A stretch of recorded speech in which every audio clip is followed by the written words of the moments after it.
Okay. Okay, sir, start. Okay, recording. Okay. So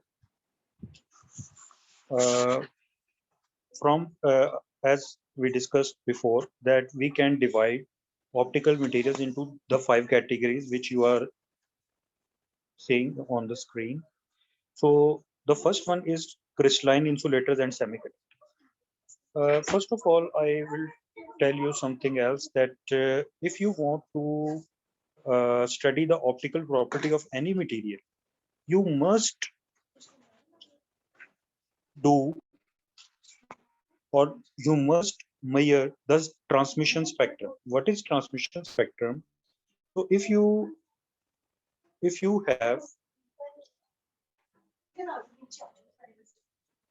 have this material, you put light onto this material, and after passing through this material, how much light is transmitted, how much light is absorbed here, and how much light is transmitted at different wavelengths. So this is the transmission spectra.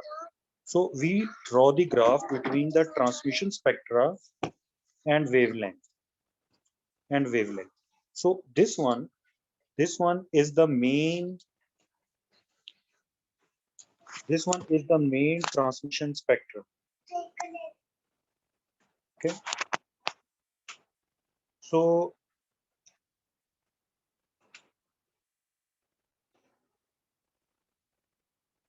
uh,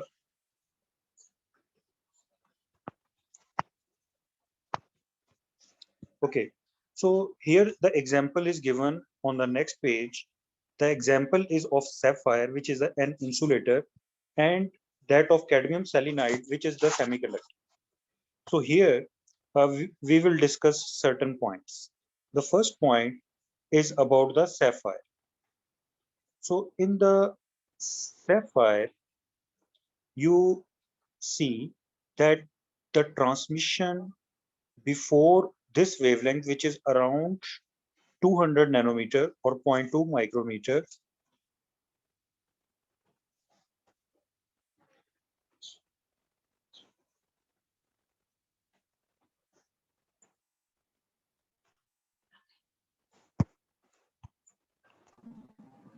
uh, uh, here the transmission is 0. And when you increase the wavelength, the transmission increases when you increase in the ultraviolet region of the spectrum. And this shaded or grayish part is the visible region of the spectrum. It is from 400 nanometer to 700 nanometer. This range of wavelength is in the visible part. So in the visible part, you can see the transmission is more than 80%. It is more than 80%.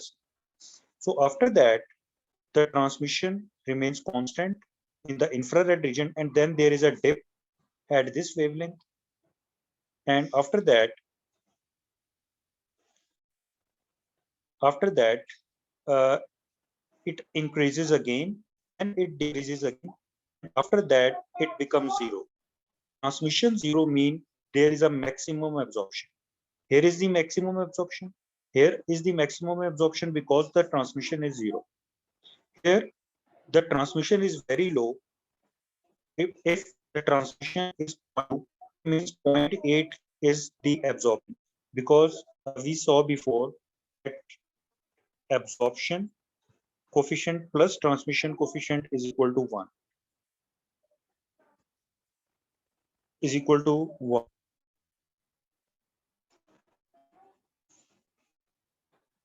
Okay. So if here you can see at this point, if it is around 0.2, if the transmission is 2, then absorption is 0.8. So it means at this point the the transmission is 0.2 and the transmission, oh sorry, absorption is 0.8. So it means here the maximum absorption takes place. Sir आवाज So bar here, bar cut रही है.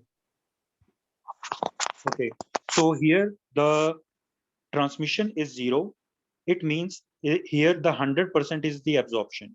If the transmission becomes 0, then A will be 1. Okay, so in this way you can see the transmission spectrum of the sapphire, and you can see also the visible part, because visible part is more than 80% transparent. Therefore, the maximum visible light pass through this material. Therefore, the sapphire material, looks transparent in nature because the transmission is very high in the visible region of the spectrum. So the point where the absorption starts, this one is known as fundamental absorption edge, because the here after this the transmission becomes prominent, or after or before this at here the transmission becomes 0 and the absorption is around 100% here. So this point or this wavelength is known as the fundamental absorption edge. So here, the absorption is very high. How the absorption is occurring at this part of the spectrum? Sapphire is an insulator, and in insulator there is a valence band and there is a conduction band. Okay, so this is the minimum wavelength or minimum energy, which is known as band gap energy. Okay, this one is the band gap energy. So at this point, where the absorption or where the absorption at this point where the absorption becomes 0, or the transmission becomes 0, and the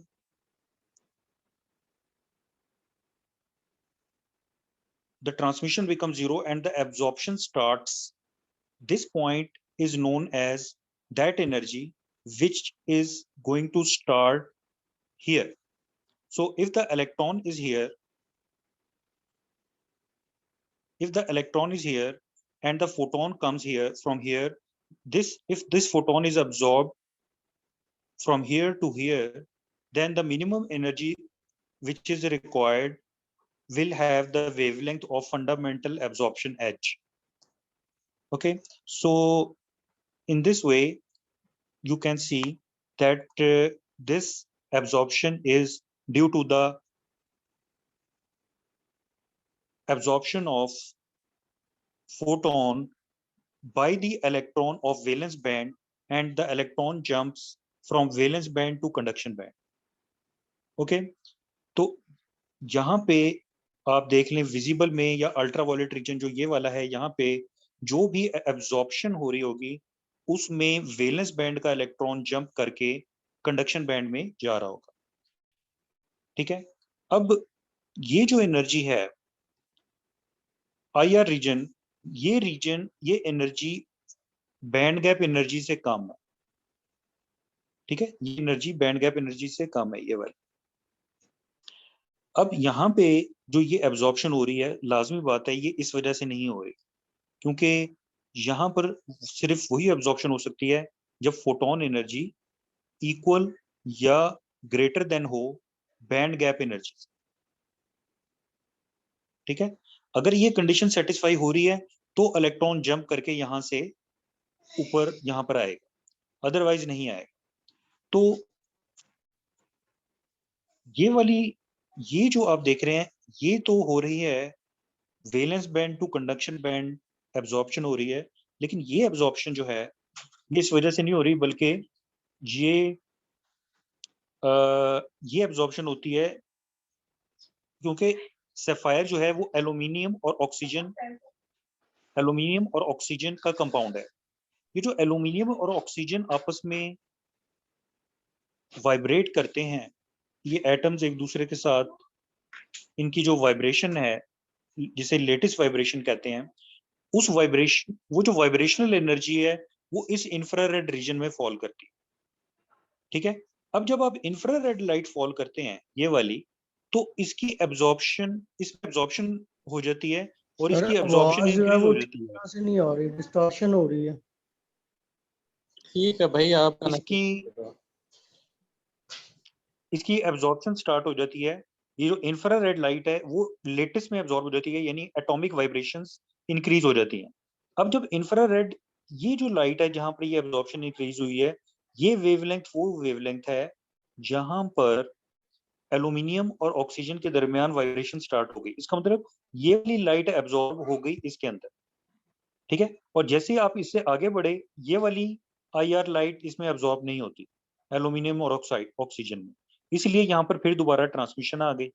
और उसके बाद ये फिर दोबारा decrease हो गई transmission, और इसके बाद ये सारी की सारी वेवलेंथ जो यहाँ पर हैं, ये सारी की सारी एब्जॉर्ब हो रही हैं इस लेटिस में, क्योंकि ये सारी की सारी इंफ्रारेड रीजन में है, ठीक है। तो ये एक इंसुलेटर जो कि सैफायर है उसका एक टिपिकल ट्रांसमिशन स्पेक्ट्रम है, जो कि हमें ये बताता है कि जब लाइट सैफायर के साथ इंटरेक्ट कर रही है, ठीक है, तो कहाँ पर wavelength band to conduction band absorption हो रही है और किस जगह पे एटॉमिक वाइब्रेशंस हो रही। ओके, इस तरह जिस तरह भी आपने सैफायर का देखा, अब हम कैडमियम सेलिनाइड का देखते हैं। Cadmium selenide is a semiconductor, ठीक है। This cadmium selenide is a semiconductor. So in this semiconductor, if you increase the wavelength, there is absorption. There is absorption in the visible region of the spectrum. अगर light visible region में absorb हो रही है, इसका मतलब light transmit यहाँ पे नहीं हो रही। देखें, ट्रांसमिशन यहाँ पर बिल्कुल जीरो है, विजिबल रीजन में भी जीरो है। इसका मतलब विजिबल लाइट एब्जॉर्ब हो रही है सेमीकंडक्टर में, इस सेमीकंडक्टर। और जब ट्रांसमिशन जीरो हो तो वो मटेरियल बिल्कुल ओपेक होता है, वो देखने में बिल्कुल भी ट्रांसपेरेंट नहीं होता, ओपेक मटेरियल होता है। इसका मतलब विजिबल लाइट के लिए ये जो मटेरियल है वो ओपेक है। अच्छा, उसके बाद आप देखें इस वेवलेंथ पे, जैसे आप विजिबल रीजन से आगे बढ़े, ठीक है, ये तकरीबन 0.8 माइक्रोमीटर है, यहाँ से इंफ्रारेड रीजन स्टार्ट हो जाता है। इंफ्रारेड रीजन में इसकी ट्रांसमिशन इंक्रीज होना शुरू हो जाती है, और आप देख रहे हैं कि ये अप्रोक्सीमेटली 60% या 0.6 के करीब पहुंच जाती है ट्रांसमिशन। इसका मतलब यहाँ पर ट्रांसमिशन जो है वो इंफ्रारेड रीजन की मैक्सिमम है। यहाँ पर ये कैडमियम सेलिनाइड एब्जॉर्प्शन यहाँ पर हो रही होती है, ठीक है। उसके बाद ये एक और एब्जॉर्प्शन एज यहाँ पे आया, ठीक है, और इसके बाद उसके बाद ये यहाँ पर दोबारा ट्रांसमिशन जीरो हो गई। इसका मतलब इस वेवलेंथ के बाद कोई एब्जॉर्प्शन नहीं होगी, ओ सॉरी, ट्रांसमिशन नहीं होगी, बल्कि सारी की सारी लाइट एब्जॉर्ब हो रही होगी। यानी इस स्पेक्ट्रा से, चाहे वो सैफायर का हो, कैडमियम सेलिनाइड का हो, या कोई और मटेरियल का हो, आप ये मालूम कर सकते हैं कि जो भी लाइट एब्जॉर्प्शन की वजह से जो फंडामेंटल प्रोसेसेस हो रहे हैं उस मटेरियल में वो क्या है, ठीक है। इसमें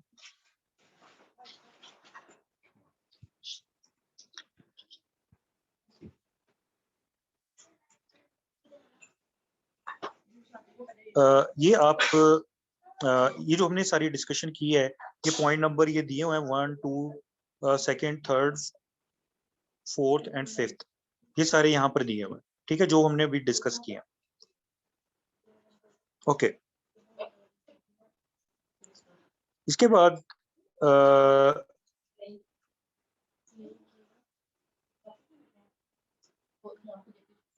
इधर डिफरेंट मटेरियल्स, ये टेबल 1.1 है, यहाँ पर डिफरेंट मटेरियल्स के लिए,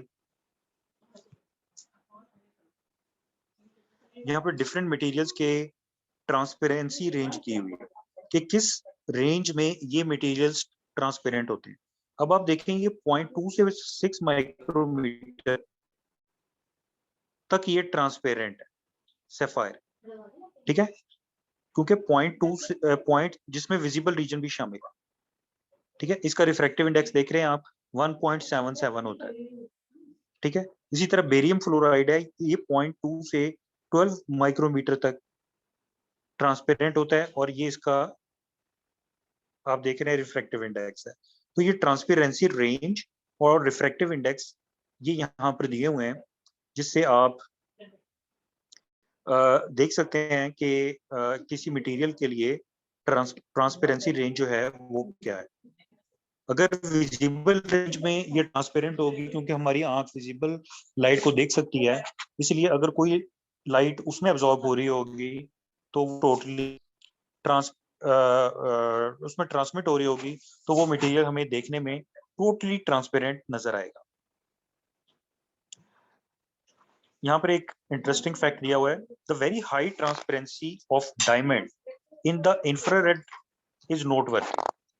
This is caused by the fact that diamond is purely covalent crystal, which means that its optical phonon cannot interact directly with light waves. So this point will be discussed in chapter 10, which is about the phonons. Okay, so after that, मेरा एक question जी पूछें। Sir मैंने पूछना है, एक तो ये जो रेंज है 0.26 माइक्रोमीटर, तो इस रेंज के बाद यानी वो ट्रांसपेरेंट नहीं होगा तो फिर वो क्या होगा मटेरियल? और सर जब ट्रांसपेरेंट के लिए ट्रांसपेरेंसी जी जी ये पिछली फिगर की बात कर रही हैं? जी सर, जो भी आपने ग्राफ बताया था ना जहाँ पे रेंजेस लिखी हुई थी कि 0.2 से 6 माइक्रोमीटर जी, तक की, उस वाले की मैं बात कर रही हूँ, उस टेबल की। टेबल, अच्छा ओके, जी बताइए। जी सर, इस टेबल के अंदर से ये जो रेंजेस हैं ये ट्रांसपेरेंसी रेंजेस हैं। अब इसके बाद इस रेंज के बाद मतलब इस रेंज को क्रॉस करके फिर कौन सी वो आएगी, मतलब ट्रांसपेरेंट नहीं होगा तो हाँ फिर जी, कौन सा वो होगा? ट्रांसपेरेंट नहीं होगा तो फिर वो ओपेक होगा, सारी की सारी लाइट उसमें एब्जॉर्ब हो रही होगी। फॉर एग्जांपल ये पिछला ग्राफ, इसकी एक एग्जांपल है ये वाली। फॉर एग्जांपल इसमें आप देख रहे हैं कि ये जो रीजन है, इस रीजन में ये सारा ट्रांसपेरेंट, विद दिस एक्सेप्शन ये ट्रांसपेरेंट है। तो इसका मतलब यहाँ पे ट्रांसमिशन नहीं है और यहाँ पर भी ट्रांसमिशन नहीं है। इसकी ट्रांसमिशन यहाँ से लेके यहाँ तक है, वही 0.2 से लेके ये 6 तक है, तकरीबन 6 तक है। तो 6 के बाद यहाँ पे मटेरियल ओपेक होगा, उसमें से लाइट ट्रांसमिट नहीं हो रही होगी बल्कि एब्जॉर्ब हो रही होगी। जिस तरह वुड है, वुड ओपेक है, ठीक है, जबकि जो या वुड की एग्जांपल ना लें, हम क्रिस्टलाइन मटेरियल्स की बात करते हैं, तो जो सिलिकॉन आपने देखा होगा अपनी लैब में, सिलिकॉन जो है वो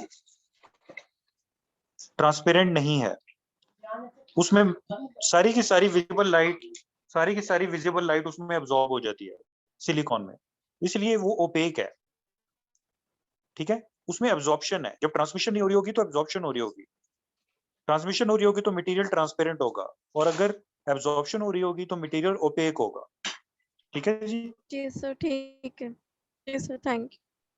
ओके,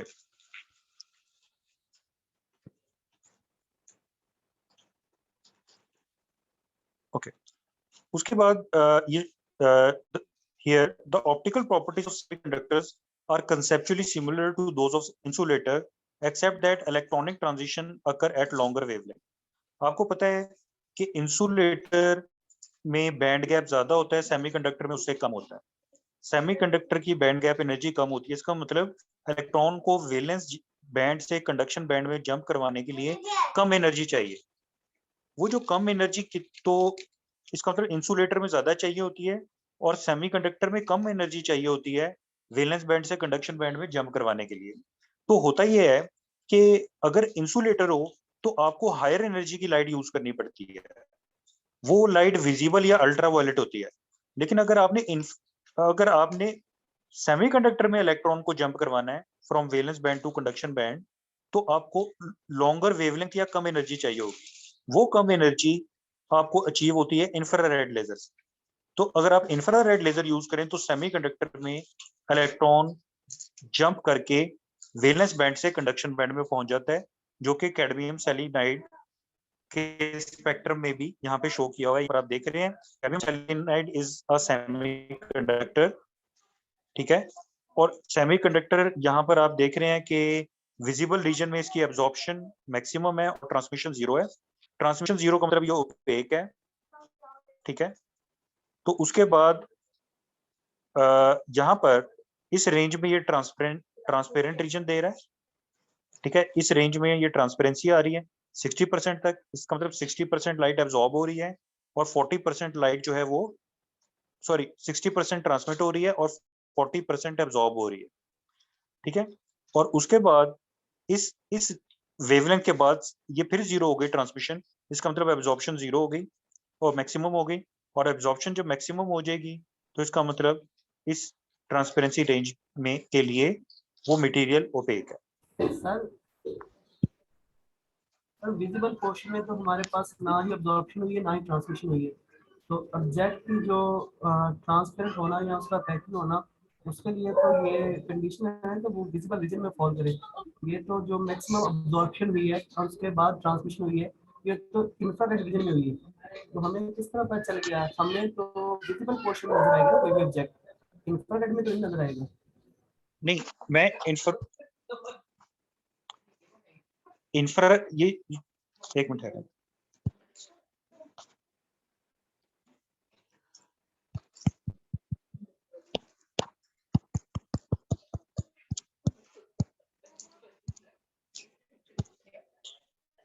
आपने जरा क्वेश्चन रिपीट दें प्लीज, मुझे सही आवाज नहीं है आपकी। क्वेश्चन ये था कि यानी कैडमियम साइनाइड की हम बात कर रहे हैं, इसमें हमारे पास इसकी अब्जॉर्प्शन रेंज और ट्रांसमिशन स्टार्ट ही इंफ्रारेड में हो रहा है।